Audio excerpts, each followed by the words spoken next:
Salama daholo androantsika dia andao raha hiresaka ny mahakasika ny zava-misy amin'izao fotoana izao tsy inona moa izany fa ny toetra ara-politika izay tsy mitsahatra misy savorovory tato ato izay indrindra ny avy ao amin'ny antoko vonan'ny firaisan-kina sy ireo miaradia amin'ny andriamatoa Marc Ravalomanana dia hita amin'izao fotoana izao fa tena misedra olana ihany no azo ilazana azy satria hita taratra fa tena nanantena sy natoky izy ireo amin'ny fahafahan'ny andriamatoa Marc Ravalomanana hirotsaka ho ben'ny tanàna ny Antananarivo renivohitra ao kinanjo nefa tsy izay ny zava-nisy fa tsy noraisiny OVEC sy ny CENI ny firitsahan-kofidiana andriamatoa Marc Ravalomanana izay noho ny antony teo amin'ny tsy fahafenoana ny taratasy amin'ny firitsahan-kofidiana izay indrindra moa ny teo amin'ny ilay hoe 211 bis izay mahakasika ny fandoavan-ketra no tena antony nahatonga ny firitsahan-kofidiana andriamatoa Marc Ravalomanana avy hatrany tsy noraisiny OVEC sy ny teny anivon'ny CENI ka fantatra tamin'ity androandroany ity fa teny anosy tamin'ny tribunal administratif ny raharaha izay mahakasika an'izay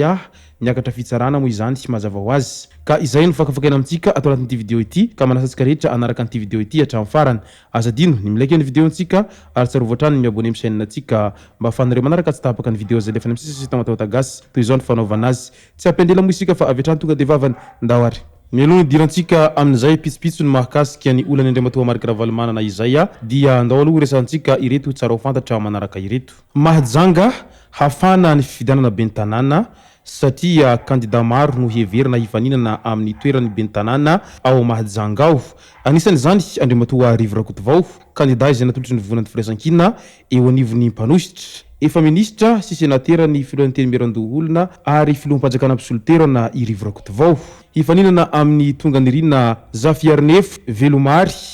izay PDS ny Mahajanga voalohany manampikasana hirotsaka ihany koa i Fabien Rabezafy izay lefitry ny PDS ao Mahajanga voalohany. Hanampy ireo kandidat telo ireo raha ny feo mandeha i Tia Solofomanga Herniaina na Idadi sy Ramilson Thierry Abdallah Rosalie ary i Patrick Raharmanana izay samby hirotsaka ho kandidat ben'ny tanàna ao Mahajanga voalohany ao avokoa. Araka izany dia tsy latsaky ny fito ny heverina fa handray anjara amin'izay firitsahan-kofidiana ho ben'ny tanàna izay raha ho an'ny Mahajanga voalohany manokana no asiana resaka ka mety tena hafana dia hafana ny toe-draharaha mahakasika an'izay fifidianana ben'ny tanàna ao Mahajanga voalohany izay. Any Antsohihy indray mbola ao anatin'izay firitsahan-kofidiana ho ben'ny tanàna izay hatrany dia aza mikoropaka aloha ho Ivanes tao amin'ny tambazotry tserasera Facebook tamin'ny andro ny sabotsy 1 septambra 2024 lasa teo iny. Misy ny manombana fa ho kandidat ben'ny tanàna ao Antsohihy Ivanes na Hery Menjanahary Vanessa Justicia no tena anarany feno. Mikoropaka sy matahotra ny mety ho firotsahan'ny kandidat ben'ny tanàna ao Antsohihy renivohitra avokoa ireo mihevitra ny handray anjara amin'izany fifidianana izany. Misy ny sasany noho ny tahotra dia efa manaratsy sahady any Ivanes ka izay nahatonga ny Vanes naneho ny heviny tao amin'ny tambazotry tserasera Facebook ny laza mazava tsara hoe aza mikoropaka aloha fa mbola tsy fantatra na ho kandidat na tsy ho kandidat ao an-tampotandrony Antsohihy ny tenany amin'izao fifidianana ho ben'ny tanàna izao ka dia andrasany maro ao Antsohihy araka izany ny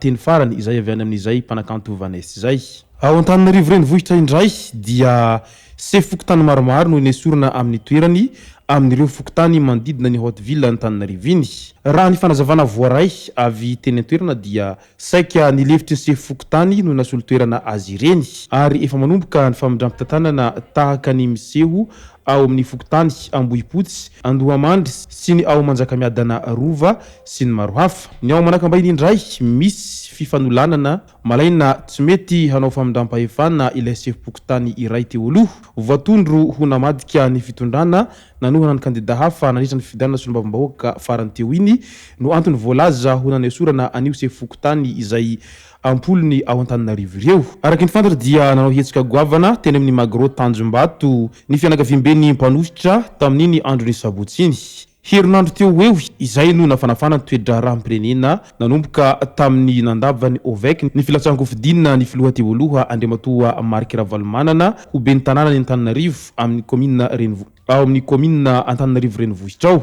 Efa samy nanamafy io fanapahan-kevitra io raha teo ny teo anivon'ny fitondrana faobe tamin'ny alalan'ny ministeran'ny fitantanam-bola na ny filohan'ny voamiram-pirenena mahaleo tena misahana ny fifidianana. Dia fantatra indray tamin'iny andro ny 7 septambra iny raha nitondra ny famakafakanina tany amin'ny miaramanonja ny depute hanitra Razafy Manantsoa fa hanao hetsika goavana eny amin'ny Tanjombato ny fianakaviam-ben'ny mpanositra tamin'ny andro ny sabotsy teo. Manoloana izany toedra rahampirenena sy ny fifandonana ara-politika mihalalina izany dia mampanahy ny hisiny korontana sy ny poahana ara-tsosialy alohan'ny fifidianana ben'ny tanàna ho avy izao. Efa nanambara raha teo i filoha ny vondrony parlementaire firaisan-kina io tamin'iny andro ny 17 septambra iny fa nanentana ny olony fanoherana hirohitra eny amin'ny magro fa tsy fotoam-bavaka ny amin'ny sabotsy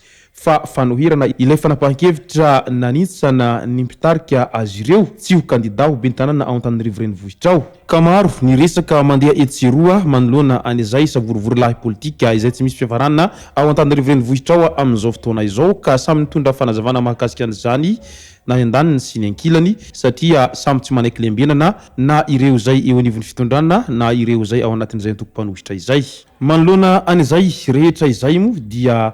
fantatra fa teny anosy tamin'ny tribunal administratif tamin'ity androandroany ity izay niakatra fitsarana ilay firotsahan-kofidiny Andriamatoa Marc Ravalomanana. Ka manoloana an'izay fiakarana tribunal izay mo dia nanentana an'ireo rehetra izay mpanoha anazy Andriamatoa Marc Ravalomanana tao mipejiny tao nilaza manao hoe manasa atsika ho tonga eny amin'ny tribunal administratif anosy amin'ity androandroany amin'ny 12 ary mangataka ny fitsarana izahay mba handinika tsara amin'ny antsipiriany ireo dossier izay nomena ary tsy hihaino afa-tsy ny feon'ny fieritreretana manoloana ny fitsarana ireo taratasy hahafahana mirotsaka ho fidina ho ben'ny tanàna ao Antananarivo renivohitra ny tenanay hoy izy Marc Ravalomanana hatrany. Izany dia proof mazava tsara fa tena tsy anaiky lembenana mihitsy ny avy ao anatiny antoko fanoherana mahakasika an'izay fanilihana ny kandidan'izy ireo amin'izao firotsahan-kofidina ho ben'ny tanàna ho avy izao satria nilaza mazava tsara izy ireo fa tena tsy rariny izao fitsipahana